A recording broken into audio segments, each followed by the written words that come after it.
मु विष्णु प्रसाद आचार्य साधारण संपादक शिशु विकास और समाज उन्नयन केंद्र भुवनेश्वर 26 वर्ष धरी ये कार्यक्रम अहरह चली शिशु मानकर किमिति प्रतिभा को लोकलोचन को आनिबा तांको जातीय स्तर अंतर्जातीय स्तर निज परिचय सृष्टि करवा केवल चारिकांत भितर पाठ पढ़ले पिलार बाह्य ज्ञान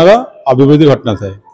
तेणु विभिन्न प्रकार कॉम्पिटिटिव एग्जामिनेशन देले प्रतियोगिता परीक्षा देले तार प्रतिभार विकास हो पार बहुत पिला आम बर्तमान आईएएस ओएएस इंजीनियर डॉक्टर सब है आम भी चाहूँ पिला माने कंपिटिशन एज रे से निजर स्किल को डेभलप करेंगे से उद्यम जारी रही बर्तमान जिते टेक्नोलोजी डेभलप कलानी पिला सब जिन अवगत हवा दरकार जहाँ व्यक्तित्व परिचय सृष्टि कर कार्यक्रम को सब पिला माने आगे आसिया कथा कहीं या द्वारा पिला मानकर जे केवल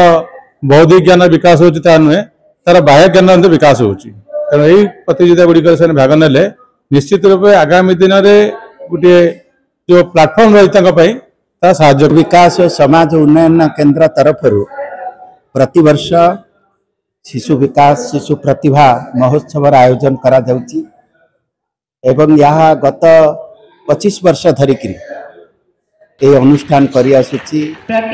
प्रत्येक वर्ष शताधिक छात्र इथे अंशग्रहण करा जाई एवं जो माने सब प्रतिभा ताकू अन्वेषण करा जाई तांको इटू संवर्धन करा जाउची संवर्धना करिवार अर्थ सेमंत को प्रोत्साहन दिया जाउची तांकर अभिभावक अभिभाविका माने आसिचंती प्रत्येक शिशुर अंतःकरण रे गोटे अलौकिक प्रतिभा लुचि रही तेणु यही भली कार्यक्रम करिवा द्वारा से शिशुर अंतर्निहित प्रतिभार गोटे विकास घटिता है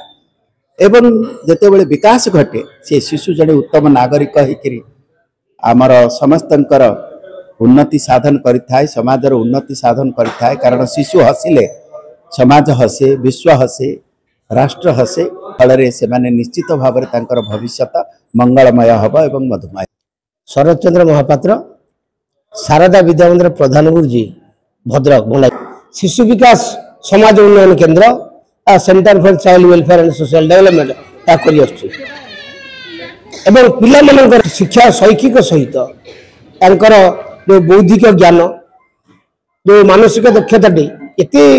उच्च कोटीर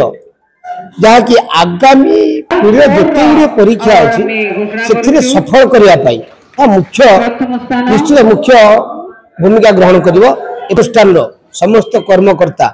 विष्णु बाबू आउ सुधानंद बाबू आंतरिक शुभेच्छा अभिनंदन ज्ञापन कर साधुवाद दूसरी से जो कार्यक्रम जारी रखुंट।